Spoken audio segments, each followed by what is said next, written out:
Joseph Stalin yang kita kenal hari ini sering digambarkan sebagai diktator kejam, penguasa yang menebar ketakutan dan memimpin dengan tangan besi. Namun di balik sosok yang menghantui abad ke-20 itu, tersembunyi kisah seorang anak miskin dari Georgia. Ia lahir tanpa bayangan akan kekuasaan, tanpa nama besar, tanpa apapun selain ambisi dan luka masa kecil yang tak pernah benar-benar pulih.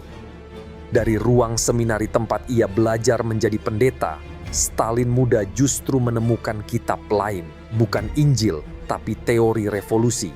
Ia meninggalkan Tuhan dan memeluk ide yang menjanjikan dunia tanpa penindasan.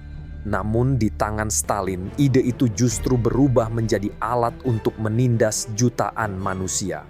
Selama 30 tahun ia memimpin Uni Soviet, mengubah negeri agraris yang miskin menjadi kekuatan industri terbesar kedua di dunia. Namun pembangunan itu dibayar dengan darah rakyatnya sendiri. Di bawah bayangan kekuasaannya, garis antara kawan dan lawan menjadi kabur. Ketakutan menjelma menjadi satu-satunya hukum yang berlaku. Kisah Stalin bukan sekadar kisah tentang politik dan kekuasaan. Ini adalah kisah tentang manusia yang berusaha menjadi dewa, namun pada akhirnya hancur oleh bayangan dirinya sendiri. Sebuah perjalanan memilukan dari lembah penderitaan menuju puncak kekuasaan absolut sebelum akhirnya jatuh dan meninggalkan warisan keabadian yang dipenuhi darah dan legenda.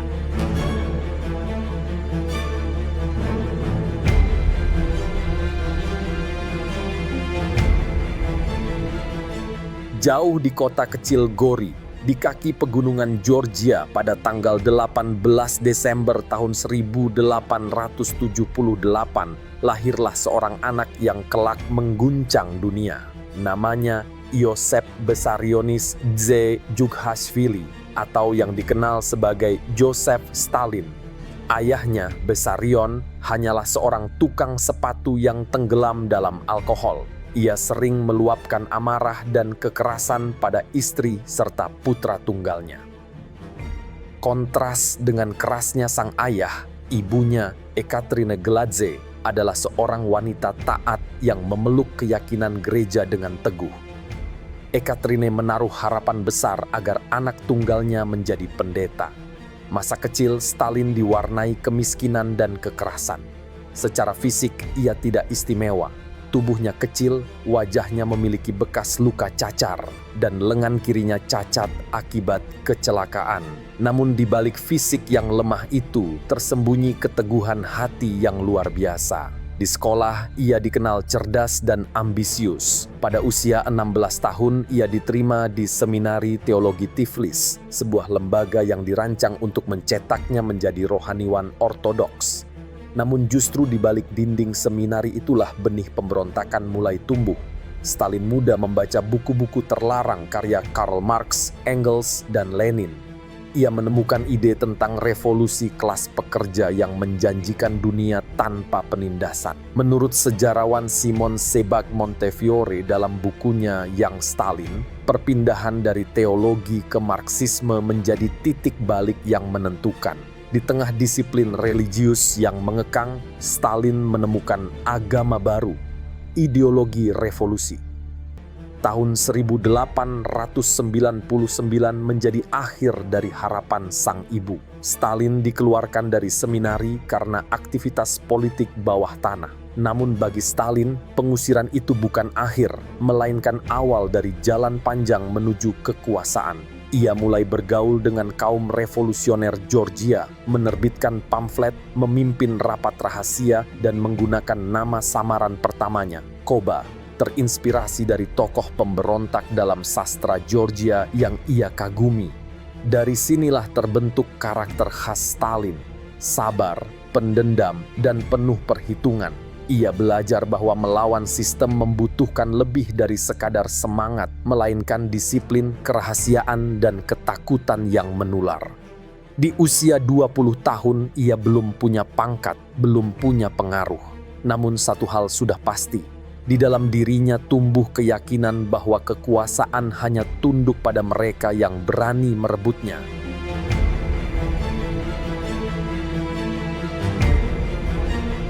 Setelah keluar dari seminari, Stalin muda sepenuhnya tenggelam dalam dunia bawah tanah revolusioner. Dari tahun 1899 hingga tahun 1913 adalah masa pembentukan dirinya sebagai aktivis, penulis, sekaligus konspirator. Ia bergabung dengan Partai Buruh Demokrat Sosial Rusia, kelompok besar yang kelak pecah menjadi dua faksi, Bolshevik dan Menshevik. Stalin memilih berpihak pada Lenin, pemimpin faksi Bolshevik yang lantang menuntut revolusi segera dan radikal. Stalin mulai aktif menulis artikel di surat kabar Pravda, menyebarkan ide sosialisme di pabrik dan pelabuhan. Namun aktivitasnya tidak luput dari pengawasan intel polisi Tsar. Dalam waktu kurang dari 1 dekade, Stalin ditangkap dan dibuang ke Siberia lebih dari 4 kali. Setiap kali melarikan diri, ia kembali mengorganisir buruh dan menggalang dana untuk partai. Menurut sejarawan Robert Service dalam bukunya Stalin, A Biography, masa pembuangan itu justru mengasah keteguhannya. Di tengah suhu beku dan pengawasan ketat, Stalin belajar seni bertahan hidup dan membangun jaringan rahasia. Kemampuan yang kelak menjadi dasar kekuasaannya. Berbeda dengan Lenin yang dikenal sebagai pemikir dan orator, Stalin lebih banyak bekerja di balik layar. Ia tidak menonjol dalam ideologi, tetapi unggul dalam administrasi, logistik, dan kendali manusia. Ia tahu siapa yang bisa dipercaya, siapa yang harus diamati, dan siapa yang harus disingkirkan. Dalam gerakan bawah tanah yang penuh pengkhianatan dan risiko, kemampuan membaca peta manusia menjadi senjata utama yang jauh lebih berharga daripada retorika. Tahun 1912, Lenin memasukkan Stalin ke dalam komite pusat Partai Bolshevik sebagai bentuk pengakuan atas kemampuan organisasinya. Dari seorang pengasingan miskin di Siberia, Stalin kini menjadi bagian dari lingkaran inti revolusi Rusia. Ia memutuskan untuk melepaskan nama Koba dan mulai menggunakan nama baru yang lebih tegas, Stalin, yang berarti manusia baja. Nama itu bukan sekadar julukan, tetapi pernyataan diri. Di tengah dunia politik yang keras dan kejam, ia telah bersumpah untuk menjadi sosok yang lebih keras dari siapapun. Ketika revolusi Februari tahun 1917 meletus dan menggulingkan Tsar Nicholas II, kekacauan melanda seluruh Rusia. Di tengah kekosongan kekuasaan itu, Stalin, yang saat itu masih di pengasingan di Siberia, segera kembali ke Petrograd. Lenin baru tiba sebulan kemudian, tetapi Stalin sudah bergerak cepat. Ia mengambil alih kendali redaksi Pravda, surat kabar utama Partai Bolshevik, dan mulai memengaruhi arah opini partai. Meski awalnya ia cenderung mendukung pemerintahan sementara, begitu Lenin tiba dengan tesis Aprilnya yang menyerukan perebutan kekuasaan penuh oleh kaum Bolshevik, Stalin langsung menyesuaikan langkahnya. Ia tahu, berada di sisi Lenin berarti berada di sisi masa depan. Selama revolusi Oktober tahun 1917, Stalin bukanlah tokoh utama di garis depan seperti Trotsky atau ideolog sentral seperti Lenin. Namun di balik layar ia memainkan peran vital, menjaga koordinasi antar komite dan memastikan mesin partai berjalan tanpa gangguan. Setelah kemenangan Bolshevik, Stalin diberi jabatan penting sebagai komisar rakyat untuk urusan kebangsaan. Tugas yang tampak administratif namun berisiko tinggi. Ia harus menenangkan wilayah-wilayah non-Rusia seperti Kaukasus, Ukraina, dan Asia Tengah yang tengah bergolak. Disinilah gaya kepemimpinannya yang keras, pragmatis, dan tanpa kompromi mulai terlihat. Stephen Kotkin dalam bukunya Stalin, Paradoxes of Power, menggambarkan bahwa pada masa ini Stalin mulai memahami seni mengendalikan kekuasaan melalui organisasi, bukan karisma. Ia tidak menonjol di publik, tetapi menempatkan orang-orang loyal di posisi strategis. Saat Lenin sibuk memimpin pemerintahan dan Trotsky mengatur tentara merah, Stalin diam-diam membangun jaringan yang kelak menjadi fondasi kediktatorannya. Tahun 1922 menjadi titik balik. Lenin mengangkatnya sebagai sekretaris jenderal partai. posisi yang saat itu dianggap sekadar administratif. Namun di tangan Stalin, jabatan itu berubah menjadi alat kendali paling ampuh. Ia mulai menentukan siapa yang naik, siapa yang jatuh, dan siapa yang tetap hidup. Tidak banyak yang menyadari bahwa pria bertubuh pendek dengan suara berat itu perlahan sedang memegang kendali penuh atas revolusi yang diciptakan orang lain. Dari balik meja partai, Stalin menulis ulang makna loyalitas. Ia menyiapkan panggung untuk perebutan kekuasaan paling mematikan dalam sejarah Soviet. Kematian Lenin pada bulan Januari tahun 1924 mengubah segalanya. Uni Soviet kehilangan pendirinya, dan di balik duka nasional itu, perang suksesi diam-diam dimulai. Stalin, yang saat itu masih menjabat sebagai sekretaris jenderal, tampak rendah hati di depan publik. Ia memimpin upacara pemakaman Lenin, menempatkan jenazah sang revolusioner dalam mausoleum megah di Lapangan Merah, dan menyebut dirinya sebagai murid paling setia Lenin. Namun di balik simbol kesetiaan itu, ia tengah mempersiapkan langkah paling licik dalam karier politiknya. Lenin sebenarnya sudah memperingatkan bahaya Stalin.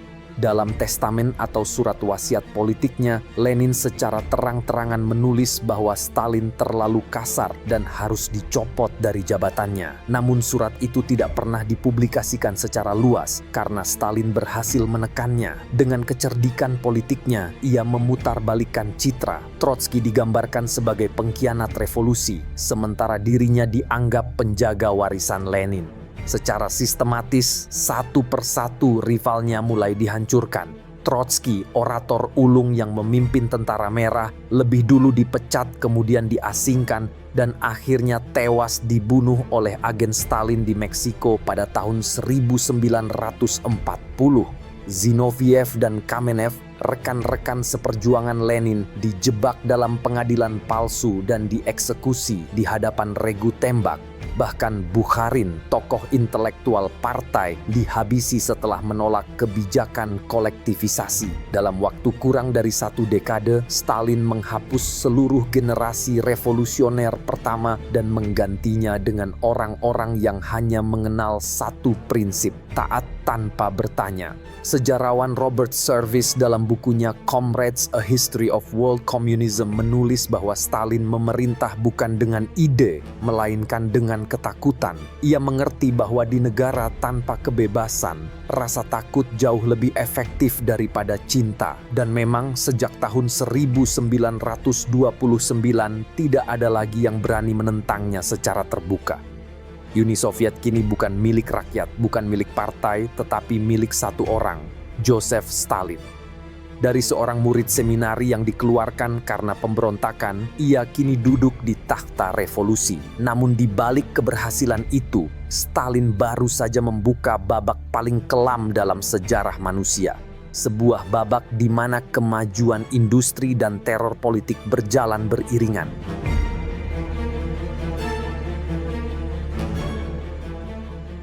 Setelah kekuasaan sepenuhnya berada di genggamannya pada tahun 1929, Stalin meluncurkan program ambisius yang ia sebut revolusi dari atas. Tujuannya adalah mengubah Uni Soviet dari negara agraris miskin menjadi kekuatan industri modern. Tahun itu, rencana 5 tahun pertama diluncurkan. Proyek ekonomi terbesar yang pernah dijalankan oleh satu negara dalam masa damai.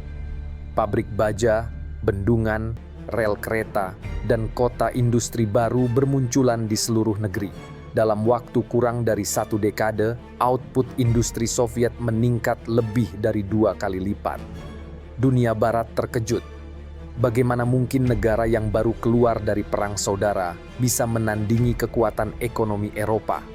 Namun di balik angka-angka yang menakjubkan, tersembunyi tragedi manusia yang luar biasa. Stalin memaksa petani kecil untuk bergabung dalam pertanian kolektif, mencabut hak milik pribadi, dan menuntut hasil panen diserahkan seluruhnya kepada negara. Mereka yang menolak kebijakan ini dan berusaha mempertahankan tanahnya dicap sebagai kulak, musuh rakyat yang harus dihancurkan. Jutaan orang diusir, dipenjara, bahkan tewas dalam kelaparan.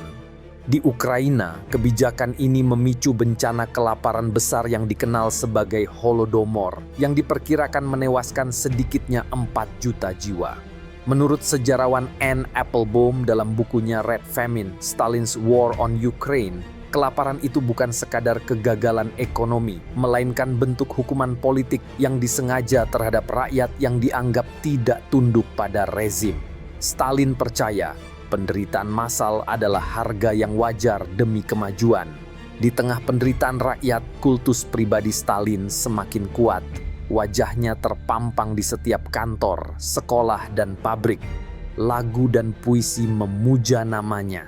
Ia bukan lagi sekadar pemimpin manusia, melainkan simbol keabadian revolusi. Dalam 1 dekade, Stalin mengubah Uni Soviet menjadi kekuatan industri. Tapi ia membayarnya dengan jutaan nyawa. Bagi Stalin, sejarah tidak ditulis dengan tinta, melainkan dengan besi dan darah.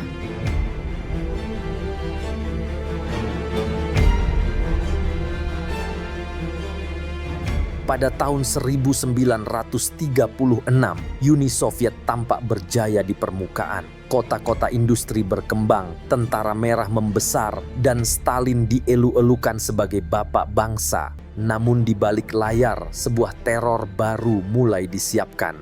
Stalin merasa kekuasaannya belum sepenuhnya aman.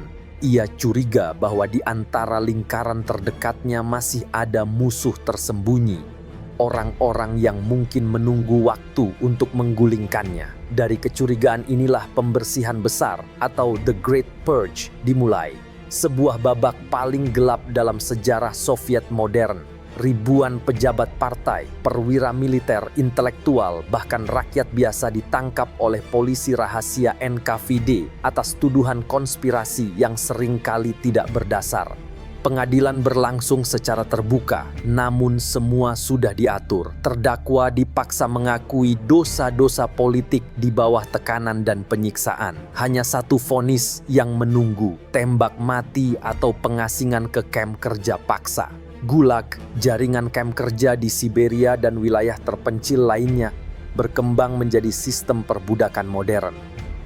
Menurut sejarawan Alexander Solzhenitsyn dalam karyanya The Gulag Archipelago, jutaan orang dikirim ke tempat di mana hari dimulai dengan kelaparan dan berakhir dengan kematian.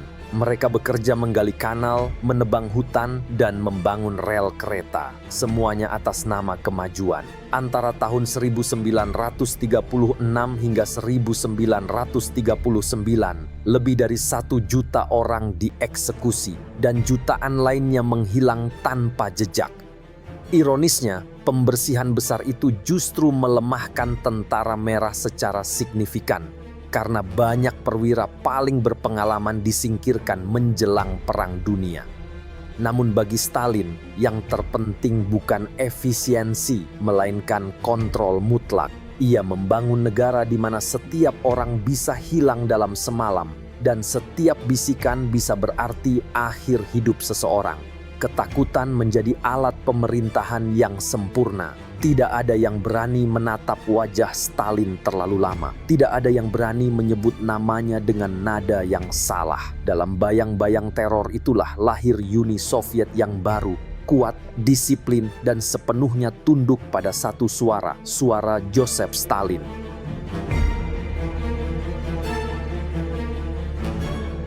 Pada tanggal 1 September tahun 1939, Perang Dunia kembali meletus di Eropa. Namun sebelum peluru pertama ditembakkan, Stalin sudah lebih dulu menyiapkan langkahnya.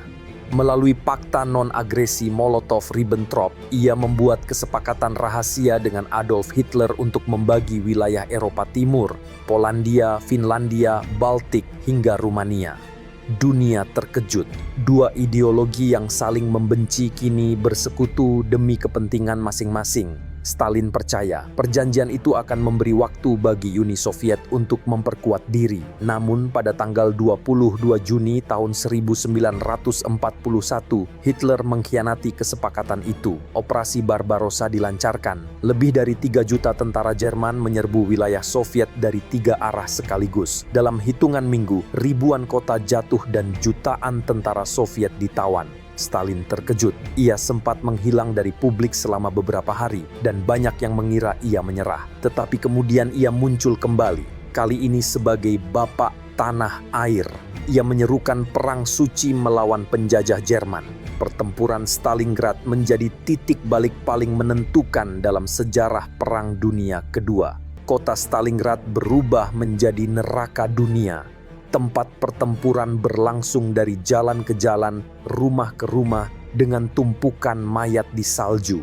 Namun pasukan Soviet tidak mundur. Ketika akhirnya mereka menang pada bulan Februari tahun 1943, dunia menyadari bahwa mesin perang Nazi bisa dikalahkan.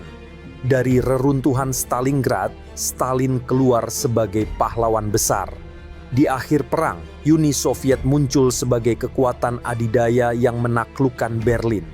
Stalin duduk sejajar dengan Presiden Amerika Serikat Franklin D. Roosevelt dan Perdana Menteri Inggris Winston Churchill dalam konferensi-konferensi krusial seperti Teheran, Yalta, dan Potsdam yang menentukan nasib serta batas-batas dunia pasca perang. Namun kemenangan itu dibayar dengan darah lebih dari 27 juta rakyat Soviet. Jumlah korban terbesar dari negara manapun dalam sejarah konflik tersebut. Menurut sejarawan Jeffrey Roberts dalam bukunya Stalin's Wars, perang mengubah Stalin menjadi sosok yang lebih yakin akan kebijakannya, sekaligus lebih kejam terhadap siapapun yang ia anggap lemah. Ia telah memenangkan perang namun kehilangan rasa takut, dan bagi dunia itu justru menjadi awal dari babak baru ketegangan global. Perang Dunia Kedua berakhir dengan kemenangan besar bagi Uni Soviet, namun juga meninggalkan luka yang dalam. Lebih dari 27 juta nyawa melayang, kota-kota hancur, dan ekonomi lumpuh. Stalin, yang kini berusia lebih dari 60 tahun, tampil di dunia sebagai pemenang perang. Namun di dalam negeri ia menjadi semakin dingin dan curiga. Kemenangan membuatnya merasa tidak tergantikan, seolah ia adalah perwujudan hidup dari revolusi itu sendiri. Di Eropa Timur, Stalin bergerak cepat untuk memastikan keamanan wilayahnya dari pengaruh Barat. Negara-negara seperti Polandia, Hungaria, Cekoslowakia, Rumania, dan Bulgaria semuanya dipaksa tunduk di bawah pemerintahan pro-Soviet. Tirai besi pun jatuh, memisahkan dunia menjadi dua blok yang saling bermusuhan, kapitalis dan komunis. Dunia memasuki babak baru yang disebut oleh Winston Churchill sebagai Cold War atau Perang Dingin. Stalin mengendalikan blok timur bukan hanya dengan politik, tetapi juga dengan ketakutan, sama seperti yang ia terapkan di dalam negeri. Setiap tanda ketidaksetiaan dianggap sebagai ancaman terhadap imperium yang baru dibangunnya. Namun ancaman tidak hanya datang dari luar. Di dalam negeri, paranoia Stalin semakin menjadi-jadi. Ia tidak lagi mempercayai bawahannya, bahkan sahabat lamanya. Molotov, Beria, Malenkov, semua hidup dalam ketakutan bahwa setiap malam bisa menjadi giliran mereka. Pengawasan diperluas, surat disensor, pembicaraan pribadi bisa dijadikan alat bukti pengkhianatan. Pada tahun 1949, ketika Amerika Serikat berhasil mengembangkan senjata nuklir, Stalin segera memerintahkan ilmuwan Soviet untuk membuat bom atom tandingan. Dalam waktu singkat, Uni Soviet berhasil melakukannya, menandai awal dari perlombaan senjata nuklir global. Namun kehebatan teknologi itu dibangun di atas ketegangan psikologis yang tak tertahankan.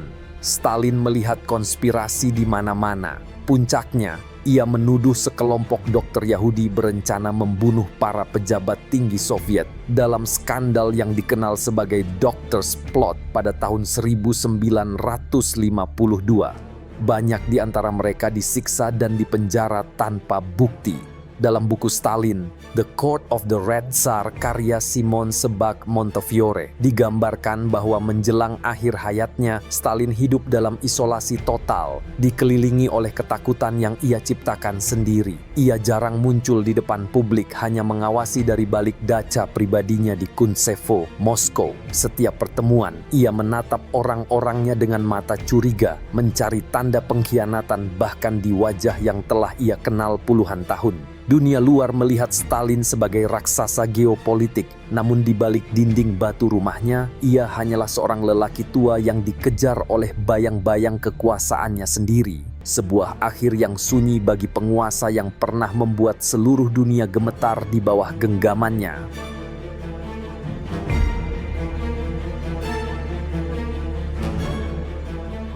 Pada malam 5 Maret tahun 1953, di rumah peristirahatannya di Kuntsevo, pinggiran Moskow, Joseph Stalin ditemukan tergeletak di lantai ruang tidurnya.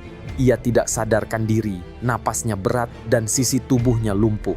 Para pengawal yang menemukannya tidak berani menyentuhnya. Mereka terlalu takut untuk bertindak tanpa perintah. Ironi paling gelap dalam sejarah Soviet, bahkan saat pemimpinnya sekarat, semua orang menunggu izin darinya untuk menolongnya. Berjam-jam berlalu sebelum dokter dipanggil. Ketika mereka tiba, Stalin sudah tidak bisa berbicara. Sejarawan Edvard Radzinsky dalam bukunya Stalin the First In-Depth Biography menulis bahwa para pejabat di sekitarnya, Beria, Malenkov, dan Khrushchev, tampak lebih cemas memikirkan masa depan politik mereka daripada menyelamatkan nyawa sang diktator. Selama 2 hari berikutnya, Stalin berjuang antara hidup dan mati, sementara lingkaran kekuasaan di sekitarnya mulai menakar arah angin baru. Kematian Stalin diumumkan pada 6 Maret tahun 1953. Uni Soviet tenggelam dalam gelombang duka yang hampir seluruhnya bersifat teatrikal. Di Moskow, jutaan orang turun ke jalan, menangis di depan potret dan patung sang pemimpin. Banyak yang benar-benar kehilangan figur yang mereka yakini sebagai penyelamat dari Nazi. Namun banyak pula yang menangis karena ketakutan, karena hidup mereka begitu lama bergantung pada sosok yang kini tiada. Pemakaman Stalin menjadi perayaan terakhir dari kultus individunya. Peti jenazahnya ditempatkan di sebelah Lenin, di dalam mausoleum di Lapangan Merah, diiringi pawai militer dan tangisan massal. Namun di balik prosesi itu, permainan kekuasaan sudah dimulai. Beria berusaha merebut kendali atas aparat keamanan, Malenkov mengambil alih pemerintahan, sementara Khrushchev dengan tenang menunggu waktu yang tepat untuk manuver. Sejarawan Stephen Kotkin dalam bukunya Stalin, Waiting for Hitler, menulis bahwa kematian Stalin bukan sekadar akhir hidup seorang pemimpin, melainkan runtuhnya seluruh sistem yang ia bangun atas dasar ketakutan. Ia memerintah dengan menghapus rasa manusiawi, dan ketika akhirnya tubuhnya membeku di bawah cahaya lampu, rasa takut yang menahannya selama puluhan tahun pun perlahan mencair.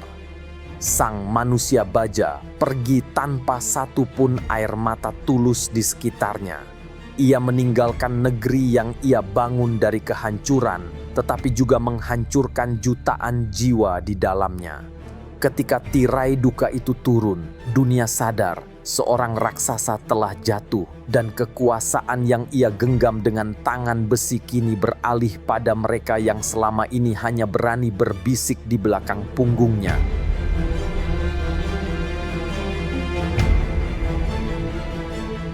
Sejarah tidak pernah benar-benar memaafkan, tapi juga jarang benar-benar melupakan. Joseph Stalin mungkin telah mati di atas lantai dacanya, namun jejak langkahnya masih bergema dalam setiap bab tentang abad ke-20.